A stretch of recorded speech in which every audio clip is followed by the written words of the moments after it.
시청자 여러분 안녕하십니까? 헬로 이슈 토크입니다. 제22대 총선에 온 국민의 관심 속에 막을 내렸습니다. 헬로 이슈 토크는 이번 총선 당선인들을 만나 소감과 함께 앞으로 국정활동 계획을 들어보고 있는데요. 자, 오늘은 양천을 선거구에서 재선에 성공한 더불어민주당 이용선 당선인과 만나보겠습니다. 안녕하십니까? 네, 반갑습니다. 네, 반갑습니다. 네, 조금 늦은 감이 있지만 당선을 축하드리겠습니다. 네, 고맙습니다. 네, 당선 이후에 굉장히 바쁜 일정을 보내셨을 것 같은데 최근 근황 좀 들어보고 싶습니다. 벌써 20여일이 후떡 지나간 것 같은데요. 선거 끝나고 나서 우선은 이번에 분에 넘치게 많이 지지해 주신 각계각층 지역의 주민들과 단체들 예방하고 감사 인사하고 이렇게도 보냈었고요. 그리고 4월 하순이 봄의 절정이라서 행사들이 많았습니다. 그래서 4월 하순에는 양천 마라톤 대회에서 5km 마라톤도 제가 달리기도 했었고요. 이제 5월을 접어드니까 어린이날, 어버이날 등등 이 가정의 날 행사들이 많더라고요. 그때 또 지역 주민들의 감사 인사를 계속 지금 하고 있는 중입니다. 네, 이번 총선에서 승리하면서 이제 재선에 성공을 하셨습니다. 네. 초선 때와는 조금 느낌이 달랐을 것 같은데 어떠셨나요? 예, 초선 때보다는 훨씬 과제에 대한 엄중함, 책임감 이런 게 좀 더 크다 이렇게 저희가 지난 4년간 그 활동에 대한 평가를 받았는데요.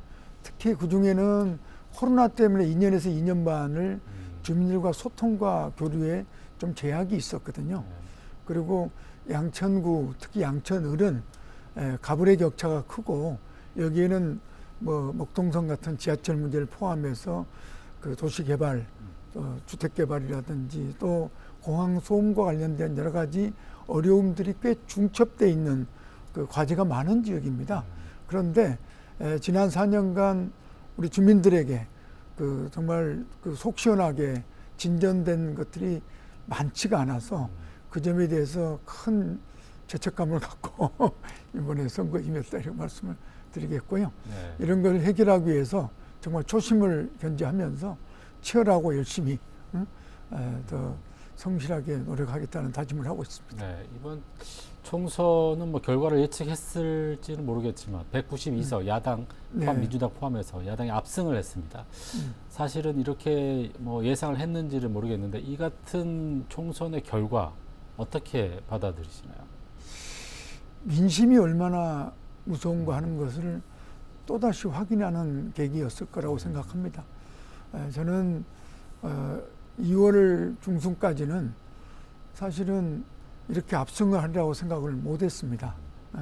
우리 저희 양천구도 역시 마찬가지입니다만 상당히 팽팽한 선거가 되리라고 봤는데 소위 이종섭 호주 대사, 도주 대사 이야기하는 그 이후부터 그 국정농단에 대한 국민들의 이 심판 여론이랄까 이게 확 올라오는 느낌이 강하더라고요. 그래서 결과적으로는 이번에 사실 꽤 크게 승리했죠. 근데 저는 요새 이채양명주라고 이야기하는 국정농단 5가지 의제 이야기하지 않습니까? 네네. 그것도 있습니다만 더 중요한 것은 지금 민생이 너무 힘듭니다.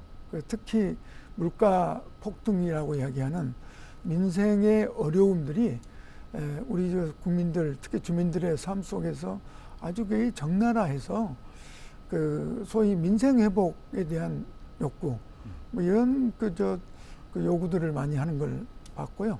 그런 특히 경제와 민생에 대한 심판, 이거에 대한 극복, 이런 요구들이 아마 저는 표심으로 크게 반영되지 않았을까 이렇게 보입니다. 네, 당선인들은 민심의 어떤 그런 무서움을 또 다시 한번 느꼈을 거라고 생각하고 좀 더 열심히 일하라는 채찍이 아니었나는 생각이 들어요. 그렇습니다. 지난 4년간 우리 당선인께서는 가장 핵심적인 사업이 바로 그 대장 홍대선이었던 것 같은데요. 이건 내년에 착공을 하죠. 예정대로 진행이 되는 건가요? 어떻습니까? 대장 홍대선은 제가 첫 출발하던 2020년 민자 현대건설이 참여함으로 해서 속소가 났는데요.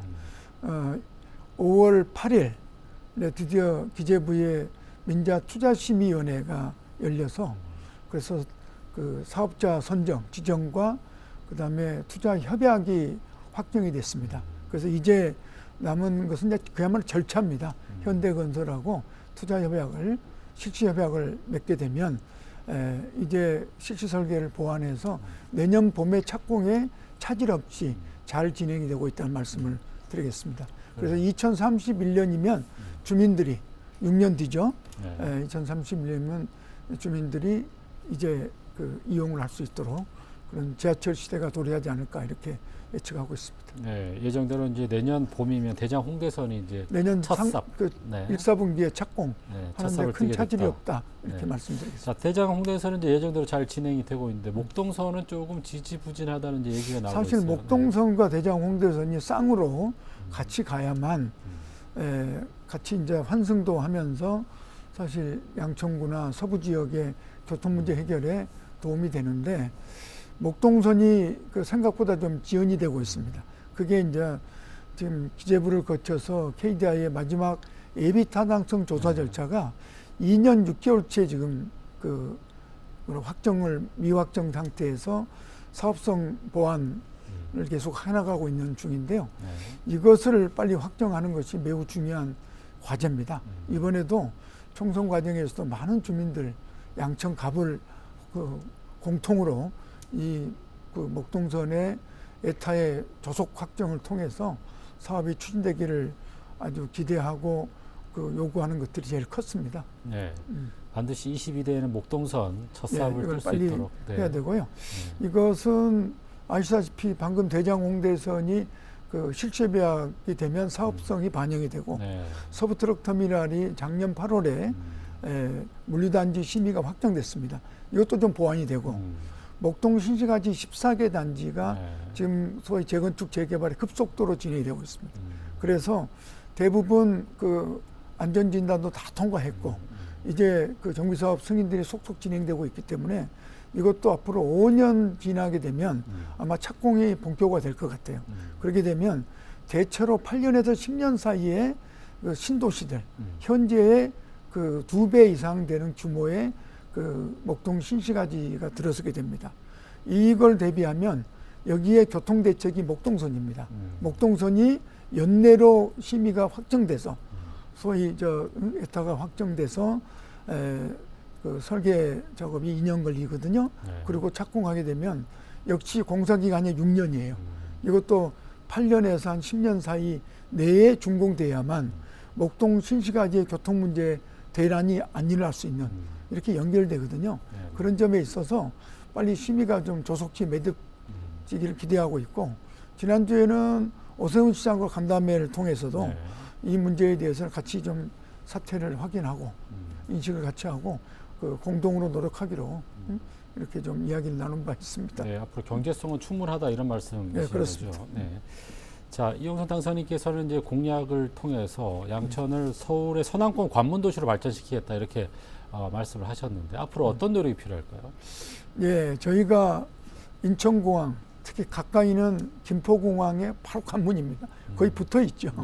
그래서 그리고 최근에 한국이 그야말로 그 관광으로서는 새로운 뭡니까 이 특수 지역으로 떠오르고 있죠.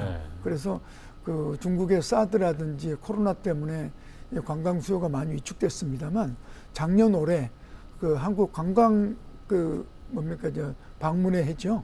이 걸쳐서 지금 관광이 급속도로 회복되고 있고 올해는 한 2천만 명 정도를 추산 목표로 하고 지금 추진을 하고 있더라고요. 그런 점에 있어서 과거에 사드 이전에는 우리 강서 양천 지역이 소위 그 관광객들이 대거 체류하면서 묵기도 하고 또 쇼핑도 하는 상당히 그 거점 관문 도시 기능을 부분적으로 좀 했었습니다. 그래서 저희가 그 2년 뒤면 27년 6월이면 그러니까 경인고속도로의 상부공원이 준공이 됩니다. 그리고 그 준공되는 시점에 맞춰서 주변이 복합개발에 대한 계획이 완성되면 변화가 있을 거고요. 저희가 호수공원과 주변에 큰 신영창 같은 서울의 4대 전통시장이 있습니다. 관광객이 많이 이용하던 곳이거든요.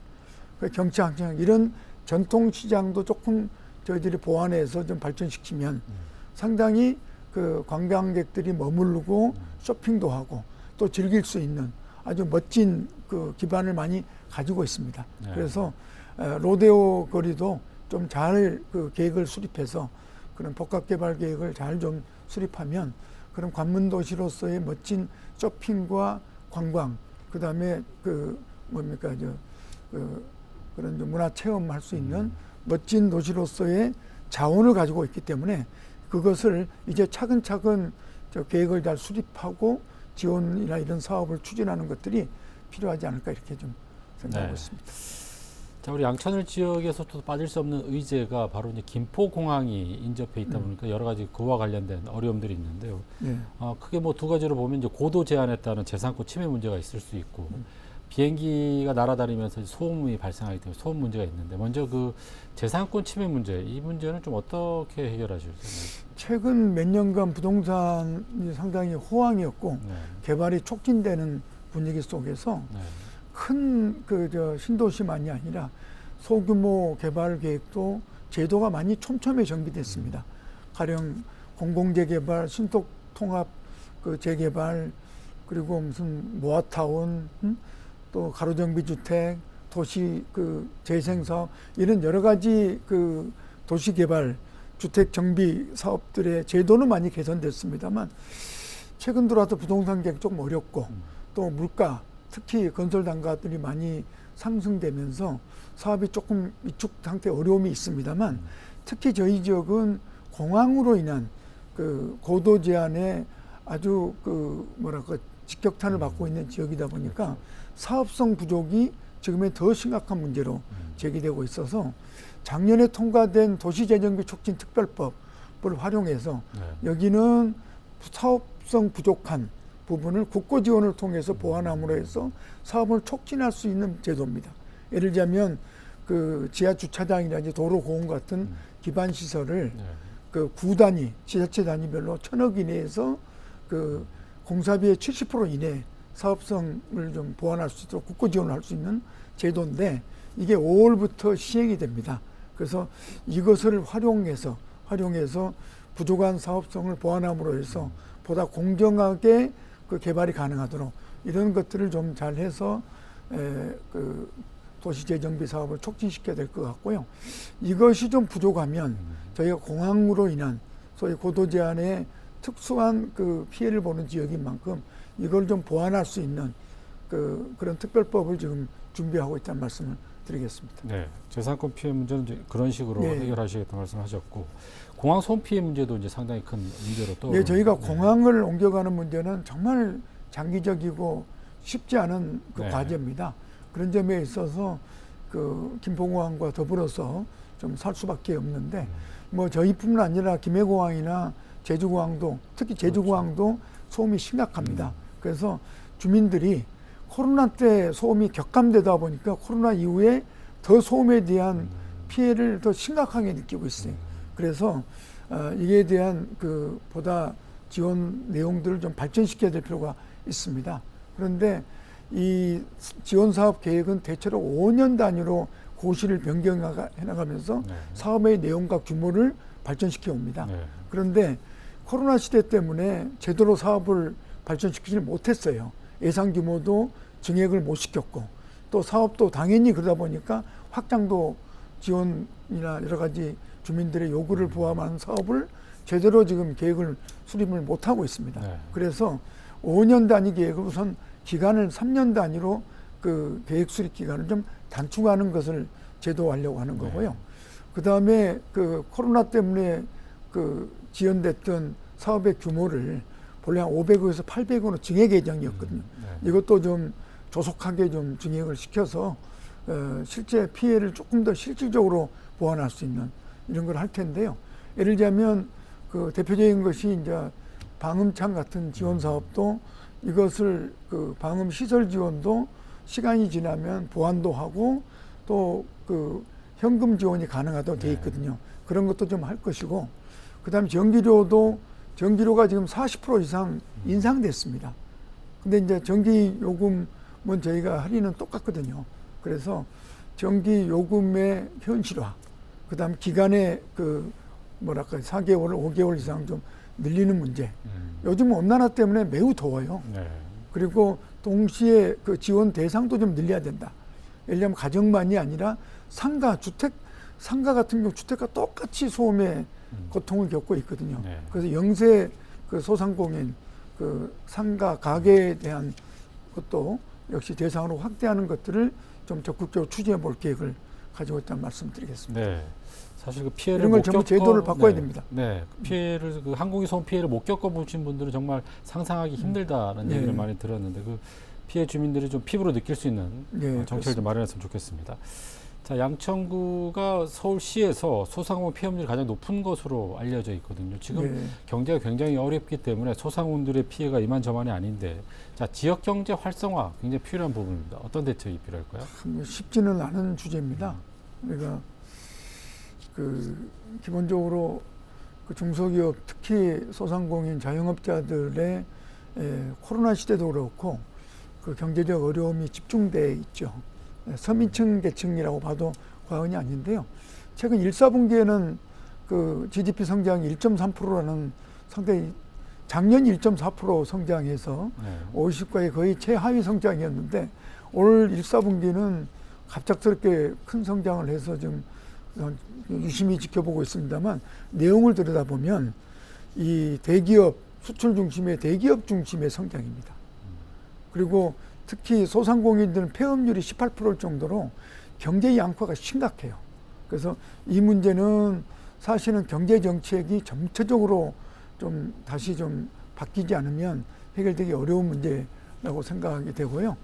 그래서 사실은 그 소상공인들과 관련된 것은 예를 들자면 뭐 플랫폼 기업이라든지 그다음에 체인점이라든지 편의점 같은 이 소상공인 업종들 같은 경우에는 그들의 그 뭐랄까 이 협상이나 이런 것들이 매우 기울어져 있거든요. 이런 것들의 협상권을 저희 제도화함으로 해서 그들의 어떻든 사업의 조건들을 개선하는 이런 것들을 저희들이 이 법제화하는 작업을 하고도 있습니다만 뿐만 아니라 코로나 이후에 그 여러 가지 부채도 좀 많고 소상공인 부채가 1,100조가 넘다고 하지요. 그리고 이게 제대로 지금 그 제대로 갚지를 못해서 계속 지연되고 있는데 그 상태에서 최근에 물가 상승, 고금리, 고환율 등등의 어려움 때문에 지금 그 소상공인들이 매우 고통을 겪고 있는데 이들의 그 뭐랄까 이 구매력을 좀 넓혀서 사업성을 좀 증대시키기 위해서 추진하는 것이 지금 민생 안정 지원금 제도를 저희들이 그 저번에 그 우리 대통령하고 소위 그 영수회담 때 제안을 한 거죠. 근데 아직 합의가 안 돼 있습니다만 그걸 어떻든 저희가 국회가 다시 지금 22대가 시작되자마자 이것을 뭡니까 정부하고 다시 협상을 해서 이걸 추진함으로 해서 지금 위축되어 있는 소상공인들 서민 경제를 좀 일시적으로라도 회복시킬 수 있는 그런 그 대책을 좀 추진하겠다는 말씀을 좀 드리고 있습니다. 네. 자, 어느덧 저희가 준비한 질문이 마무리가 됐고요. 마지막으로 우리 지역 주민들, 유권자분들에게 한 말씀 좀 부탁드릴게요. 예, 지난 4년간 여러 가지 활동이 그 미흡하다는 지적들을 많이 받았습니다. 특히 뭐 자주 안 보였다는 것부터 그다음 우리 지역의 가장 그 핵심 과제였던 그 교통 문제, 목동선 이런 부분들에 대해서 공약을 제대로 이행하지 못했던 그때 비판도 많이 받았었고요. 그 다음에 공항으로 인한 구조적 피해들은 여전히 많은데 이런 문제들에 대해서 좀 눈에 보이는 획기적인 변화들을 끌어낼 것을 많이 좀 지적을 받았습니다. 그래서 정말 그 초선이라는 심정으로 초심을 잃지 않고 더 열심히 지역과 나라의 그 발전과 변화를 위해서 노력하겠다는 약속을 드리겠습니다. 열심히 하겠습니다. 네. 감사합니다. 네, 오늘 말씀 잘 들었습니다. 22대 국회에서도 이제 지역을 위해서 많은 노력 부탁드리겠습니다. 자, 오늘 말씀 고맙습니다. 예. 네, 지금까지 이영선 당선인과 얘기 나눠봤습니다. 22대 국회 시작이 이제 얼마 남지 않았습니다. 국민들의 값진 지지를 얻은 만큼 지역 발전을 위한 당선인들의 활동을 기대하면서 헬로우 시토크 여기서 마무리하겠습니다. 시청해주신 여러분 고맙습니다.